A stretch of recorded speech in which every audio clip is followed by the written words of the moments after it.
레위기는 하나님께서 모세에게 말씀하시는 내용으로 27장 전체가 거의 90% 이상이 하나님이 화자가 되셔서 말씀하시는 내용으로 기록되어져 있어요. 출애굽기 40장에서 민수기로 넘어가도 되거든요. 아니면 잠깐 레위기 8장 9장의 내용을 기록하고 그리고 민수기로 넘어가도 돼요. 그런데 하나님께서는 특별하게 레위기를 기록하게 하세요. 그 이후에 가장 결정적인 일이 무엇이었냐면요. 아무리 하나님께서 사랑하는 이스라엘 백성들 하나님 앞에 하나님이 말씀하시는 그 가운데서 너희들이 삶을 살아라. 아무리 말씀하셔도요. 그 하나님의 말씀을 경홀히 생각하고 멸시하는 사람들, 하나님의 말씀이 얼마나 엄중한 말씀인지 모르는 사람들은요. 하나님의 말씀과 상관없이 하나님 앞에 나오다가 죽을 수가 있는 거예요. 그래서 아론의 아들들 중에서 나답과 아비후가 여호와께서 명하시지 않은 다른 불로 하나님 앞에 나오다가 죽는 일이 발생했어요.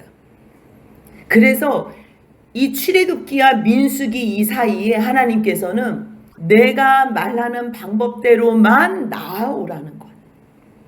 그리고 내가 말하는 것대로 너희가 삶 속에서 살지 않으면 너희들은 구원받은 백성이 아니다. 너희들이 구원받았다면 내가 말하는 대로 하나님 사랑하고 그리고 너희들도 하나님께 거룩한 삶으로 드리고 또 너희가 거룩하니 옆에 있는 사람들 지체 가운데서도 그들을 사랑하며 섬겨라.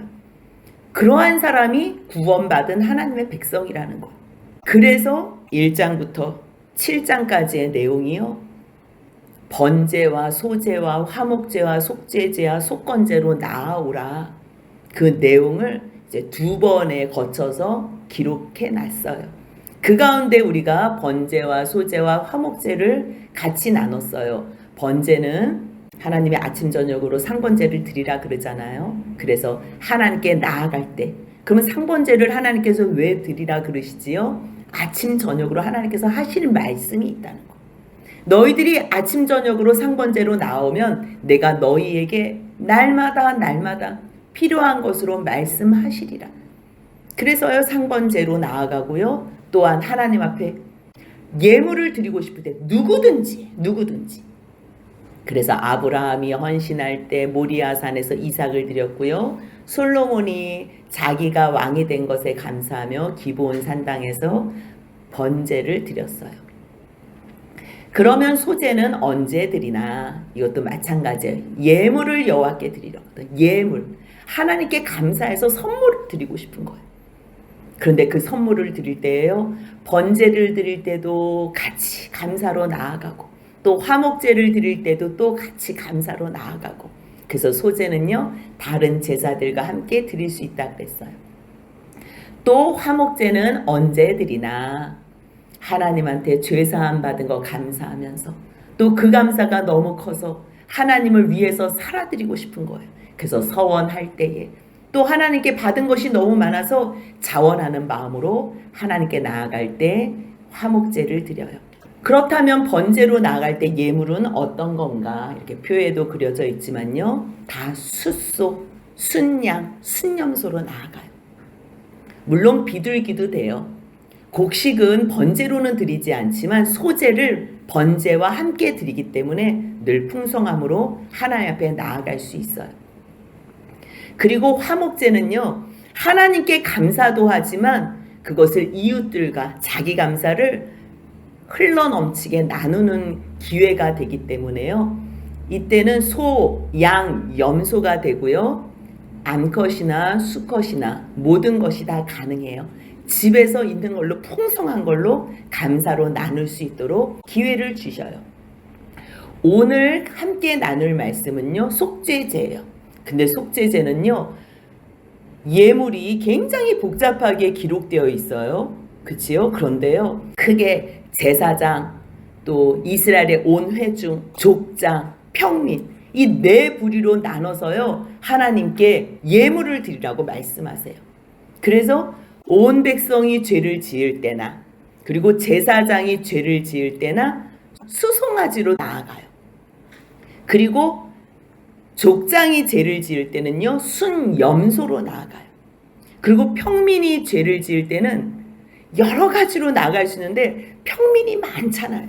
그 다양한 이스라엘의 백성들이 속죄함을 얻기 위해서 하나님 앞에 나올 때는요 어떠한 상황에서도 마음만 원한다면 모두가 다 나올 수 있도록 하나님께서는 예물을 다양하게 허락해 주셨어요.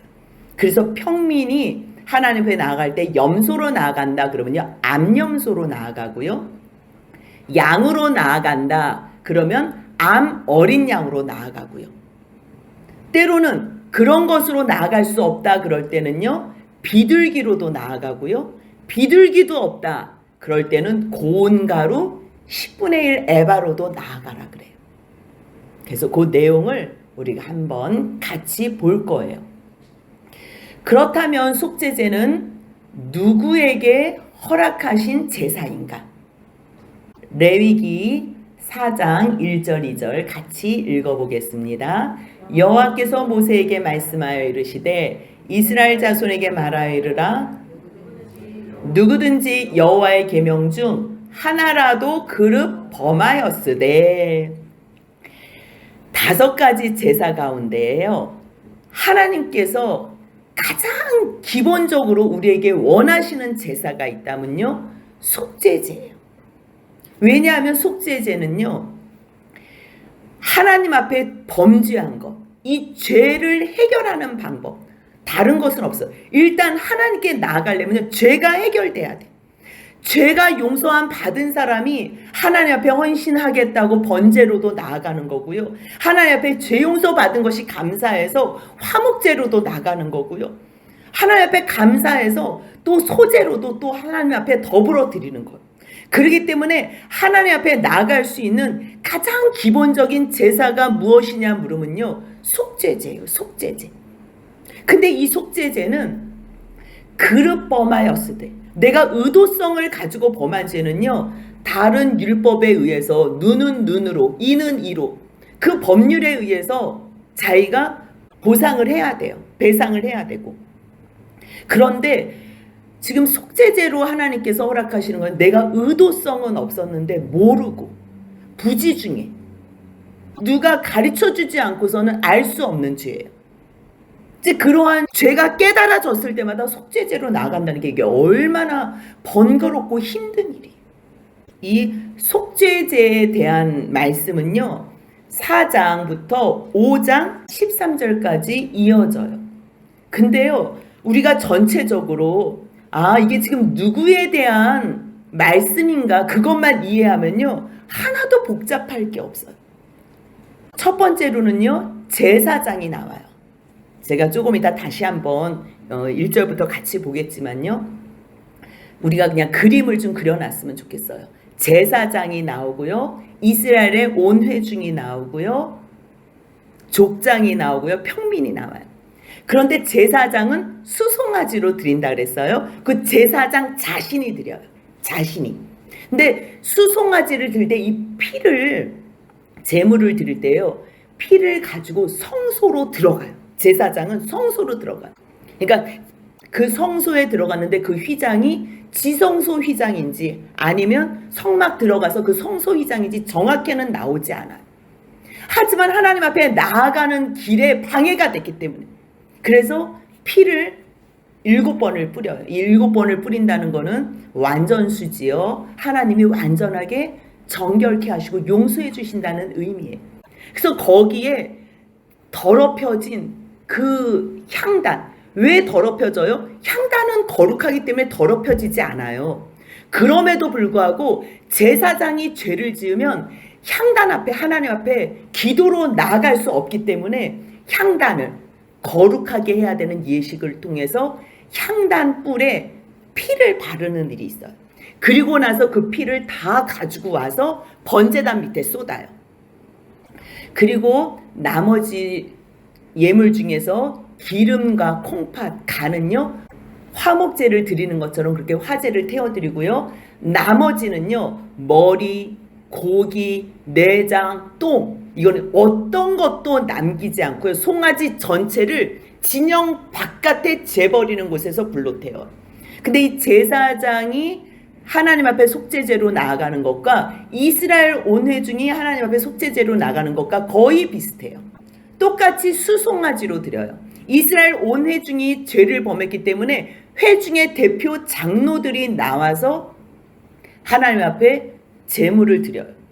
그리고 그 제물에 안수해서 그 피를 제사장이 성소 휘장에 똑같이 7번 뿌리고요. 향단 뿔에 바르고요. 번제단 밑에 남은 피를 쏟아요. 그 기름과 콩팥 간은 화제로 드려요. 똑같아요. 그 외에 나머지 고기나 모든 것 송아지 전체를 진영 바깥에 재버리는 곳에서 불로 태워버려요. 그 다음에 나오는 내용이 족장이에요. 족장은 순염소로 드려요. 순염소. 그다음 족장 자신이 하나님 앞에 안수하면서 제사를 드려요. 그런데 이것은요 번제단에서 잡아요. 제사장과 온 회중이 범한 죄는 회막에서 여호와 앞에서 잡는다면 족장과 평민의 죄는요 번제단에서 예물을 잡아요. 그리고 피는요 성소 안에 들어가지 않고요. 그냥 번제단의 뿔에만 발라요. 그리고 그 피를 번제단에 쏟아요. 그리고 기름과 콩팥과 강은 화목제 제물과 같이 제단 위에서 살라요. 제단 위에서. 그러니까 완전히 막 다 버리거나 이러지는 않고요. 화목제 제물같이 제단에서 사른다면 나머지 고기들은 제사장이 취할 수 있는 여지가 있는 거예요. 그리고 평민이 이제 복잡한데요. 왜 복잡할 수밖에 없냐면 어느 누구나 다 하나님 앞에 나오게 하기 때문에 암염소, 암 어린 양, 산비둘기 2마리, 집비둘기 새끼 2마리 그것도 없는 사람들은 고운 가루 10분의 1 에바를 드리라 그래요. 그런데 암염소나 암 어린 양을 제물로 드릴 때는요 자기가 잡아요. 자기가. 그 번제단에서 족장이 잡은 거하고 똑같이 잡아요. 그 피도 번제단에서 뿔에 바르고 번제단 밑에 쏟아요. 그 기름 콩팥 강은 똑같이 족장이 하나님 앞에서 화목제물 드린 것처럼 그렇게 제단에서 살라요. 근데 그것도 없는 사람들은요 산비둘기 2마리, 집비둘기 새끼 2마리를 가지고 나오는데 이것은요 본인들이 잡지 않고 제사장들에게 주면요 제사장이 목을 비틀어서 제단에 뿌리고 남은 거는 흘려요. 비둘기의 피가 뭐 얼마나 있겠어요. 그런데 이 2마리를 가져왔을 때 가난한 것을 고려해서 속죄 제물로 1마리는 드리고 나머지 1마리는 또 번제물로도 드리게 해요. 그러니까 하나님께서는요 그 사람들 상황을 다 살펴주신다는 거예요. 그리고 이것도 없는 사람들은 고운 가루 10분의 1 에바를 드리는데 여기에서는요 기름과 유황을 넣으면 안 돼요. 그리고 이것 또한 제사장에게 드리면 제사장이 한 움큼만 기념물로 불사르고 나머지는 소제물 같이 제사장에게로 돌리는 내용이에요. 이것도 이따가 전체를 한번 보면서 같이 나눌 거예요. 그런데 지금 속죄제를 드리는 거잖아. 속죄제. 속죄제는요 피가 없이는 사함이 없다고 말씀하셨거든요. 히브리서 9장 22절 보면요 율법을 따라 거의 모든 물건이 피로써 정결케 된다고 말씀을 하세요.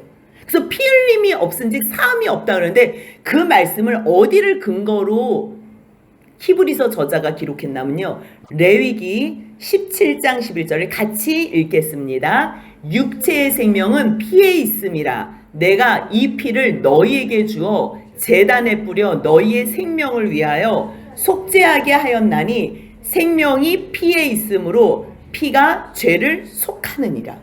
피 흘림이 없은즉 사함이 없는 것. 계속 번제나 속죄제나 화목제나 속건제나 모든 것이 하나님 앞에 나갈 때는요 피가 흘려져야 되는 거. 피 뿌림이 있어요. 그런데도 불구하고 하나님께서 너희 고운 가루 10분의 1 에바를 드려라? 곡식으로 드려라? 이것은 뭐냐면요 하나님께서 용서해 주시고 싶은 거.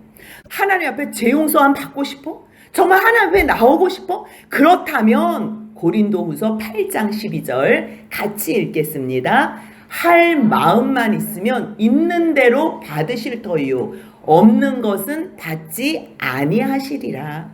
하나님께서는요, 어떠한 상태로든 어떠한 모습으로든 우리를 용서해 주시기를 원하는 거예요. 마음만 있으면 어떤 모습으로도 나오기만, 어느 누구나 오기만 하면 내가 용서해 줄게.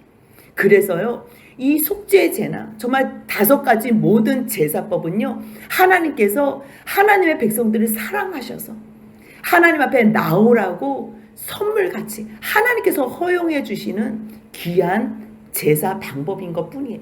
억지로 드리거나 아유 왜 이렇게 번거로워, 이거는요 우리 쪽에서 번거롭다 뭐다 말할 것이 안 돼. 하나님께서 허락해 주신 게, 그 거룩하신 하나님, 영원히 우리가 함께 하실 그 하나님이 나오라고 말씀하신 이 방법을 설명해 주시고 가르쳐 주신 게, 이게 은혜 가운데 은혜인 거예요. 그래서 모든 것이 곡식까지 다 되는 제사는요 속죄제밖에 없어요. 하나님께서는 그렇게 하나님의 백성들의 죄를 용서해 주시고 싶은 거예요. 그렇다면 이제 4장 1절부터 우리가 쭉 같이 한번 흘러가면서 볼 텐데요. 하나님께서는 이스라엘 백성들 누구라도 육신을 가진 사람들이 어떻게 죄를 안지, 하나님께서는 그렇게 그들을 용서해 주시기라도 하셔서 그들을 거룩하게 하시고 싶은 거예요. 하나님이 함께 만나고 교제하고 사랑하고 영원히 함께할 대상들인데 그들이 죄 짓는다고 그냥 내버려 둘 수가 없잖아요. 그러기 때문에 너희 속죄제로 나와 주님께서 사랑의 초청을 하시는 거예요. 그래서요 3절부터 12절까지는요 제사장이 범죄했을 때의 내용을 기록해요. 그런데요 4장 3절 함께 읽어보겠습니다. 만일 기름 부음을 받은 제사장이 범죄하여 백성의 허물이 되었으면 그가 범한 죄로 말미암아 흠없는 수송아지로 속죄제물을 삼아 여호와께 드릴지니. 아멘. 만일 기름 부음을 받은 제사장, 여기에는 대제사장도 다 포함이 되는 거예요. 그런데 제사장이 범죄했는데요, 제사장이 범죄하면 백성을 허물게 하신다는 거예요. 그러니까 제사장이 하나님 앞에서 바로 서지 않으면요 백성들이 하나님 앞에서 바로 설 수가 없는 거예요. 그렇기 때문에 백성들에게 하나님의 재앙이 내리는 거예요. 다윗이 인구조사를 했을 때 다윗이 잘못한 거거든요. 그런데 하나님께서는요 다윗의 범죄함으로 말미암아 백성들에게 전염병을 내리세요. 왜 그러실까요? 왜? 대제사장이 해야 되는 일이 뭐냐면요 하나님과 백성 사이에서 그 중보적인 역할을 해야 되는 거. 하나님의 그 말씀을 전해서 이 백성들의 그 의중과 다짐을 하나님께 다시 올려드리고, 그래서 하나님의 뜻 가운데서 다짐시키고 그 다짐시킨 마음으로 또 살게 하고. 그래서요 제사장의 단어가요 폰티펙스라는 단어예요. 근데 이 폰티펙스, 이 폰이라는 단어가 라틴어에 다리라는 의미가 있어요. 하나님과 백성들 사이에 다리 역할을 하는 그러한 존재예요. 근데 다리 역할을 해야 되는 사람이 하나님 앞에 죄를 범했으니 당연히 그것이 허물이 되죠. 그런데 제사장을 치지를 않아요. 왜냐하면 제사장을 치면 자기의 일을 감당 못하잖아요. 그래서 하나님께서는 정말 제사장, 너가 백성을 사랑해? 그렇다면 이 죄를 백성의 허물로 만들 거야. 하나님께서는 그렇게 말씀하시는 거예요. 그래서 이 땅에 코로나가 생겼어요. 그것은요 정말 제사장, 하나님께서 왕같은 제사장으로 부르신 하나님의 사람들이 바르게 서지 않았기 때문에 이 땅이 이렇게 황폐하게 된 거예요. 그렇다면 누가 왕같은 제사장이에요? 그냥 우리가 베드로 사도가 우리를 왕같은 제사장이라 했으니까 왕같은 제사장, 말로만 한다고 왕같은 제사장이 아니에요. 정말 하나님 앞에서 내 마음의 주를 그리스도로 모시고 하나님을 내 마음의 주인으로 모실 때에 내가 하나님께서 나를 보내신 그 대행 역할을 할 때에만 내가 왕같은 제사장을 감당할 수 있는 거. 그렇기 때문에 여러분들 한 분 한 분이 정말 하나님 앞에서 어떠한 위치에 있는지, 그래서요 우리가 잘못했을 때 내가 잘못하면 하나님께서 때로는 나를 치지 않고요 내 주변에 사랑하는 지체를 치는 경우가 있어요. 왜요? 그들을 통해서 하나님 앞에 나올 수 있도록. 그래서요 특별히 제사장이 범죄할 때는 백성의 허물로 만드시는 거예요. 그래서 그가 범한 죄로 말미암아 백성들로 통해서 하나님께서는 사인하신다는 거. 그랬을 때요, 흠없는 수송아지로 하나님 앞에 나아가요. 그리고 회막문에서 여호와 앞에 끌어다가 머리에 안수하고, 머리에 안수한다는 것은 자기의 죄를 전가를 시키는 거고요. 여호와 앞에서 잡아요. 그리고 기름 부음 받은 제사장이 그 피를 가지고 회막에 들어가요. 회막에 들어가서 몇 번 뿌린다 그랬지요? 7번을 뿌려요. 그리고 향단 뿔에다가 또 피를 발라요. 바르고 나서 나머지 피는 전부 번제단에 쏟아요. 왜 향단을 뿔에 피를 바를까? 왜 이 안에 성소에까지 들어갈까? 제사장이 해야 될 일이 뭐냐면요, 백성들의 죄를 가지고 하나님 앞에 나아가야 되는 거예요. 그 성소에서 날마다 등잔대를 살피고 향단을 살피고 떡상에 하나님 앞에 나아가는 일을 해야 되는 거예요. 근데 제사장이 죄를 범하면 하나님 앞에 나아가는 게 막히는 거예요. 나아가는 게. 그러니까 그 성소가 아무리 거룩해도 제사장의 죄 때문에 나아갈 수 없게 된 이 상황을 하나님께서는 피로 정결케 해라. 그래서 그 안에 성소에 들어가서 피를 뿌리는 거예요. 7번 뿌린다는 의미는 완전하게 하나님께서 용서해 주시겠다는 의미가 담겨 있어요. 그리고 속죄 제물에 뭐 기름 빼내고 내장 덮인 기름, 뭐 콩팥, 간 다 함께 떼내서요, 번제단 위에서 화목제물 사르는 것처럼 사르래요. 우리가 아까 한번 정리를 해서 여기는 어렵지 않아요. 그리고 나머지는요, 전체를 진영 바깥에서 불사를 해요. 그럼 진영이 뭔가? 진영이 이 이스라엘 12지파가요 이렇게 진을 치고서 같이 공동체 생활을 하는 거예요. 동, 남, 서, 북, 그리고 그 가운데에 모세 아론을 기점으로 이 고아 자손, 게르손 자손, 무라리 자손들이요 성막 성소를 주변에서 진을 치고서 이 모습으로 이스라엘 백성들이 배진표가 짜 있는 거예요. 근데 여기에서 하나님 앞에 드리는 게 아니고 진 밖에서 밖에는요 저주받은 곳이에요. 거기는 거룩한 곳이 아니에요. 그럼에도 불구하고 하나님께서 준비해 놓으신 그곳이 하나님 앞에서 이 모든 재물을 태우는 곳이기 때문에 거기도 하나님께서 허용하신 곳이기 때문에 거룩한 곳이에요. 13절부터 21절까지는 이스라엘의 온 회중이 부지 중에 하나님 앞에 죄를 지었을 때 하나님 앞에 나아가는 속죄의 제사를 말씀하세요. 그런데요, 제사장이 죄를 지을 때는 어느 누구도 가르쳐 주지 않아요. 그냥 백성들에게 어려움이 있으면 혹시 나에게 죄가 없을까? 그래서 하나님의 음성을 듣는데 집중을 해요. 제사장의 죄는 누가 가르쳐 주지를 않아요. 하나님이 환경 속에서 가르쳐 줘요. 그런데요, 이제 이스라엘 온 회중이 죄를 짓거나 족장이나 평민이 죄를 지을 때는요, 자신들은 모르지만 제사장이 깨닫게 해줄 때가 있어요. 때로는 옆에 있는 지체들이 깨닫게 해줄 때가 있어요. 그래서 4장 13절 같이 읽겠습니다. 만일 이스라엘 온 회중이 여호와의 계명 중 하나라도 부지 중에 범하여 허물이 있으나 스스로 깨닫지 못하다가 죄를 깨닫게 됐을 때 이제 수송아지로 드려요. 근데 제사장도 수송아지로 드려요. 온 회중도 수송아지로 드려요. 제사장 한 명의 비중과 이스라엘 온 회중의 비중이 똑같다는 것이에요. 하나님은요 그렇게 보고 있어요. 그래서 온 백성이 죄를 지었을 때도 수송아지로 나아가요. 그리고서 장로들이 여호와 앞에서 안수해요. 여호와 앞에서 안수하고 똑같이 제사장이 피를 가지고 회막에 들어가서 7번 뿌리고 또 향단에 바른 것처럼요, 앞의 내용하고 똑같이 그렇게 하나님 앞에서 속죄제로 나아가요. 왜 제사장의 죄와 온 회중, 이스라엘 온 회중의 죄는 진영 밖에서 왜 전체를 다 태울까요? 전체를. 그 말씀이요, 히브리서 13장 11절에 있는데요, 제사장이나 온 회중이 죄를 범했을 때 하나님 앞에 나아갈 때는 피는 회막 안으로, 성소 안으로 들어가서 피를 뿌리고 나머지는 바깥에다 뿌린 다음에 육체는 영문 밖에서 불사른다는 거예요. 그런데 예수님이 어디에서 돌아가셨냐면요, 예루살렘 성 밖에서 돌아가셨어요. 나무에 달린 자마다 저주를 받았다 그랬기 때문에요. 이 예루살렘 성 내로 들어올 수가 없었어요.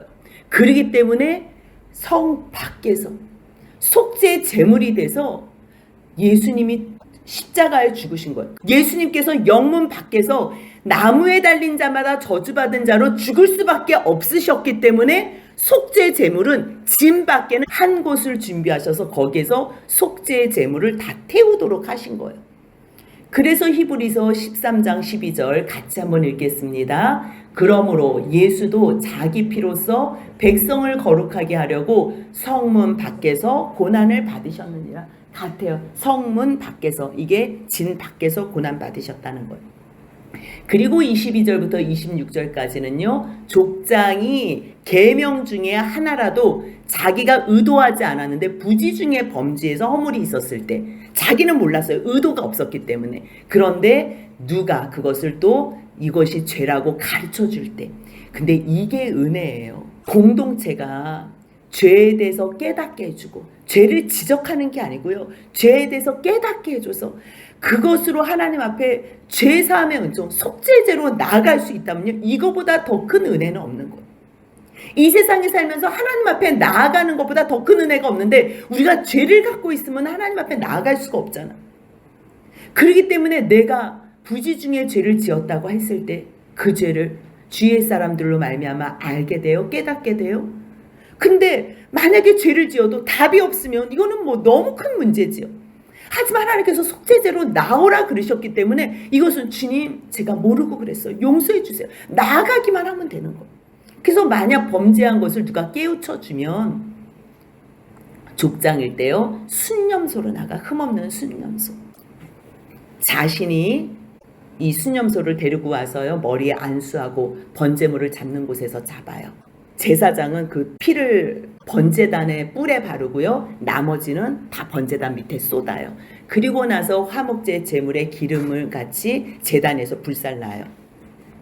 그리고 이제 4장 27절부터 5장 13절까지 이게 평민의 한 사람 가운데, 이제 우리 같은 사람이죠. 평민 중에 하나님 여호와의 계명을 줬는데 그 계명 중 하나라도, 참 우리는 뭐 밥 먹듯이 죄를 짓는데요, 부지 중에 범하여 허물이 있었을 때 자기는 몰랐는데 옆에 사람이 이제 깨우쳐주면 그때 암염소를 끌고 와서 예물로 삼아 족장이 했던 것처럼 번제물을 잡는 곳에서 잡고요, 또 제사장은 그 피를 찍어서 번제단에다가 찍고요, 나머지는 번제단에 쏟아요. 그리고 어린 양을 드리고 싶다 그럴 때는요, 어린 양을 드려야 돼. 흠없는 암컷으로. 똑같아요. 이것도 방법은 똑같다는 거. 그리고 나서 만일 5장 3절을 보니까요, 만일 부지 중에 어떤 사람이, 평민 중에 한 사람이 하나님 앞에 모르고서 죄를 지었을 때 어떻게 나아가야 되냐면 5장 6절 보니까요, 양떼에 암컷 어린 양이나 염소를 끌어다가 나아가래요. 그런데 그때 나아갈 때 어린 양이나 염소를 드릴 수가 없는 상황이다. 그럴 때는요, 산비둘기 2마리나 집비둘기 2마리로 하나님 앞에 나아가래요. 그런데요, 집비둘기일 때는 새끼 2마리래요. 얼마나 형편이 없었으면. 한 마리는 속죄 제물로, 한 마리는 번제물로. 이 사람들이 한 번 나올 때도 쉽지 않은 거를 너무 잘 아는 거예요. 그래, 너희 죄 용서 받고 싶어? 그럼 죄 용서 할 때 내가 너희들이 원하기만 한다면, 너희가 헌신으로 나오고 싶을 때 비둘기로도 나와. 그러면 한 번에, 그냥 2마리만 가지고 나오면 내가 속죄 제물로도 받고 번제물로도 받을게. 그러면서 하나님께서요, 누구나 다 회개하고 하나님 앞에 용서받고 싶은 사람은 어떠한 상황과 어떠한 형편에서도 나오라는 거예요. 그래서 비둘기를 가지고 나오면요, 이 비둘기를 제사장이 받아서 머리를 목에서 비틀어 끊어요. 근데 아주 그 몸은 쪼개지 않고요, 이 피로 죄사함을 받아야 된다니까 일단 그 피를 번제단 곁에 뿌리고 남은 피는 뭐 이렇게 흘리는 거지요. 뭐 쏟을 게 없으니까 이렇게 흘리는 거예요. 그리고 그 다음에 속죄 제사를 먼저 드린 다음에 나머지 비둘기로는 하나님께서 말씀하신 규례대로 번제로 또 나아가래요. 그런데 산비둘기나 집비둘기도 드릴 수 없는 형편에 있는 사람들, 이 사람들은요, 고운 가루 10분의 1 에바를 예물로 드리래요. 이 에바는요 22리터예요. 22리터에 10분의 1이니까 2.2리터지요. 큰 페트병 하나 정도의 고운 가루를 드려요. 여기에는 절대 넣지 말아야 되는 게 기름과 유황을 붓지 말래요. 가루로만 나아가래요. 근데 이것을 드릴 때에 어떻게 드리냐면 한 움큼만, 여기서 제사장이 받아서요 한 움큼만 드려요. 근데 봐봐요, 이 사람은 얼마나 가난하겠어요. 지금 비둘기로도 못 드려요. 이 사람은 번제로도 못 나간다니까요. 하나님 앞에 뭐가 감사해도 번제도 못 나가지요. 화목제는 소, 양, 염소라는데 하나님 앞에 감사도 옆에 있는 사람하고 나눌 수도 없어요. 제사장에게 감사해도요 뭐 하나 드릴 게 없는 거야. 함께 나눌 게 없어요. 얼마나 같이 나누고 싶었겠어요. 그래서 하나님께서는요 정말 가난한 사람에게는 이 고운 가루로 모든 것을 다 할 수 있도록 기회와 은혜를 주세요. 그래서요 이것을 제사장에게로 가져가잖아요. 그럼 제사장은 기념물로 우리가 왜 이게 화목제에도 소제와 같이 드리잖아요. 소제 드릴 때 어떻게 드려요? 하나님은 기념되는 거. 아니 너희가 감사로만 나오면 돼. 기념하고 싶지? 나도 너희가 감사로 그 기념하는 거에 기쁜 거예요. 하나님께서 이게 뭘 먹겠어? 이 세상을 창조하신 하나님 뭐가 필요하겠어요 우리에게? 그런데 우리가 조금이라도 뭐 하나님께 드리고 싶을 때 하나님 제가 이걸로 정말 하나님 앞에 용서받고 싶어요. 근데 하나님 나 헌신도 하고 싶은데 나는 주님 앞에 드릴 게 없어요. 나 제사장에게도 감사해서 같이 나누고 싶은데 하나님 나는 아무것도 드릴 게 없어요. 그랬을 때요. 그래 너가 이거 2.2리터로만 나오면 그것으로 제사장이 기념물을 삼아서 한 움큼을 가져다가 화제물 위에서 불사를 거고 내가 그러면 그거를 속죄물로 여겨줄게. 그리고 나머지 이 모든 것들은 그 소재물 같이 다른 소재물 같이 제사장에게 돌릴게. 그러면 너가 제사장에게 감사한 마음도 내가 그대로 다 전할 수 있도록 나눌 수 있도록 기회를 줄게. 그래서요 속죄 제물로 드리는 이 고운 가루를요 하나님께서는 꼭 소제물처럼 또 화목제에서 같이 소제물 넣어서 제사장에게 나누는 것처럼요 이 나머지를 소제물 같이 제사장에게로 돌린다는 거예요. 그래서 하나님께서 뭘 받으시나요? 정말 너희 마음만 있어? 너희 할 마음 있는 거야? 그렇다면 너희 그 마음만 있으면 내가 다 받을게. 없는 것은 받지 않고 너희 있는 것으로 받을게. 그렇다면 우리가 지금 4장부터 5장 13절까지 이 속죄 제사에 대해서 속죄 제물에 대해서 하나님 앞에 어떻게 나가는 거에 대해서 배웠어요. 그런데 이 속죄 제물이 어떠한 의미인가? 이게 차명상이 아니잖아요. 모형이고 그림자고 예표잖아요. 그렇다면 이 예표가 누구를 향한 예표인가? 그럼 차명상이 누구인가? 그 말씀이요 히브리서 9장에 너무 자세하게 잘 나온 거예요. 아무리 너희가 염소와 송아지와 양으로 나와도 하나님께서 이것으로 너희의 죄를 용서하는 게 아니라는 거예요. 우리는 이것에 맞춰서 예수님이 영문 밖에서 죽은 것 같고 이것에 맞춰서 예수님께서 무슨 뭐 속죄 제물이 되신 것 같지만 아니 속죄 제물이 되신 예수 그리스도의 참형상이 있기 때문에 미리미리 너희에게 알려주려고 제사로 속죄 제사로 나오라는 거야. 이것을 깨달은 히브리서 저자가요 염소와 송아지의 피로 하지 않은 오직 자기의 피로, 자기의 피가 누구야? 예수 그리스도 하나님 그 아들의 피로 속죄를 이루신 거예요. 하나님께서는 이미 벌써 이 세상을 창조하시기도 전에 그 아들 예수 그리스도의 피로 우리들을 구원하시려고 하나님의 형상으로 닮은 사람, 하나님의 형상대로 지음받은 사람들이 마음을 줬는데, 마음을 선물로 줬는데 이 마음으로 하나님을 경외하지 않고 이 마음으로 하나님을 버리면 어떻게 하지? 그랬을 때 이미 벌써 대안이 있었던 거야. 대안. 그 대안이 누구예요? 예수 그리스도.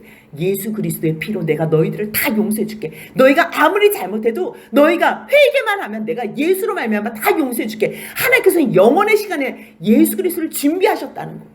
그것을 깨달은 히브리서 저자가 오직 하나님께서 우리 모두 구약 시대의 사람이나 신약 시대의 사람, 이 땅에 왔었던 모든 사람의 죄 용서는 예수 그리스도로만 하나님께서 용서해 준비해 놓으신 것이 염소 송아지는 그냥 예표야. 내가 그렇게 여긴다고 해주는 거지 진짜 너희의 죄를 용서해 주는 거는 예수야. 그래서요 번제와 속죄제는 기뻐하지 않았다는 거예요.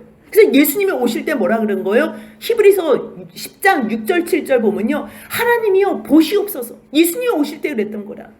두루마리 책, 이 성경책이잖아. 구약 성경책에 나를 기록한 말씀, 그 모든 것이 다 나를 가리켜 기록한 것 같이 내가 하나님의 뜻을 행하러 왔습니다. 그러는 거. 그래서 이 말씀같이 위에 있는 말씀같이 정말 제사와 예물은 하나님께서 기뻐하시는 게 아니에요. 여러분 생각해 보세요. 사람이 죄를 지었는데 동물을 죽인다고 그게 용서가 되겠냐고요. 아니 내가 100만 원을 빌렸어요. 내가 100만 원을 상대방에게 피해를 줬어요. 근데 100만 원보다 작은 100만 원보다 가치 없는 50만 원이나 아니 99만 원으로 그것을 내가 보상해 준다고 그게 보상이 되냐고요. 100만 원의 양을 내가 잘못했다면 최소한 100만 원 이상의 그 이상의 것으로 했을 때 저 사람이 회복하고 받을 수 있는 거야. 마찬가지 우리가 사람이 죄를 지었는데 하나님의 형상으로 닮은 사람이 죄를 지었는데 동물의 피로 용서를 이거는요 그냥 가르쳐주는 거야. 내가 그렇게 여겨줄게. 그렇게만 나오다 보면 너희가 이제 죄가 억제될 거야. 하나님의 의미는 그거예요. 그리고 너희가 정말 죄가 억제되지 않아서 하나님 잘못했어요. 나 이 죄 좀 어떻게 해주세요. 나 정말 용서받고 싶어요. 이 죄 좀 해결해 주세요. 정말 너 죄 때문에 그렇게 고통스러워? 너 죄 해결해 주는 게 너의 가장 큰 소원이야? 그렇다면 내가 이미 준비해 놓은 예수 그리스도가 있어. 그래서 우리의 영을 열어주시는 거예요. 이 육으로 사는 우리에게요 하나님께서 영을 하늘 문을 열어주셔서 그 그리스도를 선물로 주시는 거예요. 그래서 이 뜻을 따라 예수 그리스도 몸을 단번에 들이심으로 우리가 거룩함을 입은 거예요. 동물의 피로 한 게 아니라는 거예요. 그러기 때문에 여러분들 거룩하게 된 자 우리를요 한 번의 제사로 그가 거룩하게 된 자들을 한 번의 제사로 영원히 온전하게 하셨다는 우리를 온전하게 하셨다는 거. 그렇기 때문에 우리가 그 속죄함의 은총을 받은 예수 그리스도로 말미암아 죄 용서함 받은 사람들이 우리가 이제는 어떻게 해야 돼요? 어떻게 해야 되냐는 말씀을요 히브리서 10장 22절부터 기록해 놨는데요. 예수의 그 피 소의 양의 피로 뿌리면 거룩하게 하나님께서 여겨주신다 그랬는데 무엇을 보고요? 예수님의 피를 보고. 이거는 예표고 그림자고 모형일 뿐이지만 참형상인 예수의 피로 내가 너희들의 이 죄악을 거룩하게 깨끗하게 씻겨줄게. 예수의 피를 우리 가운데 뿌리기만 하면 너희가 믿기만 한다면 우리 이 악한 양심에서 우리를 깨끗하게 해주신다는 거예요. 몸은 맑은 물로 씻음을 받았으니 누구로 말미암아 예수 그리스도의 피로. 그래서 이제는요 이 거짓된 마음이 하나님 앞에서 거룩하게 되기 때문에 참 마음과 온전한 믿음으로 하나님께 나아가자라고 말을 하는 거예요. 그렇기 때문에 약속하시니 하나님께서 약속하셨잖아요. 내가 다시 올게. 내가 너희들을 거룩하게 해줄게. 내가 거룩하니 너희들도 거룩하게 해줄게. 말씀하신 그 하나님 그 말씀만 붙잡고 우리가 믿는 도리의 소망을 움직이지 말며 굳게 잡재요.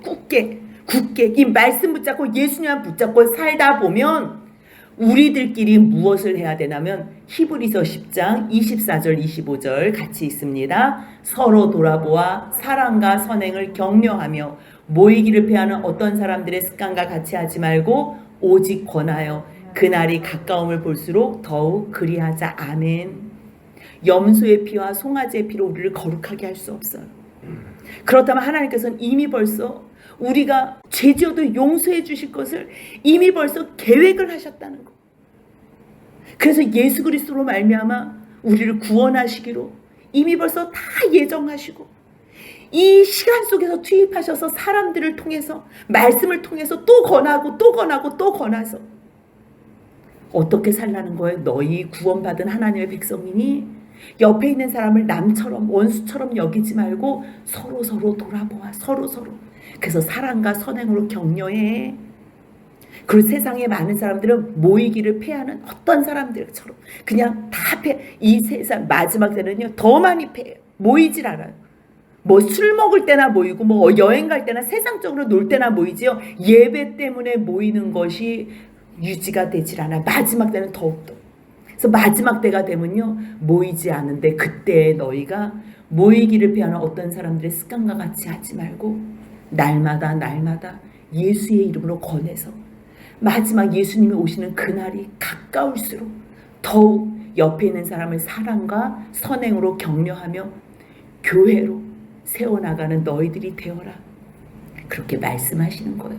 그래서 오늘 4장 5장 속죄제에 대해서 같이 나눴는데요. 이 속죄제 대신 예수 그리스도 그 은혜로 말미암아 우리가 은혜 받은 사람처럼 살면 돼요. 그거는 뭐 다른 사람 이야기 아니에요. 우리 모두에게 믿는 사람들은 누구나 다, 그래서 누구든지 어느 누구나 다 예물을 하나님께 드리고 싶으면, 어느 누구나 잘못해서 깨달아지면 어느 누구나 예외가 없다는 것.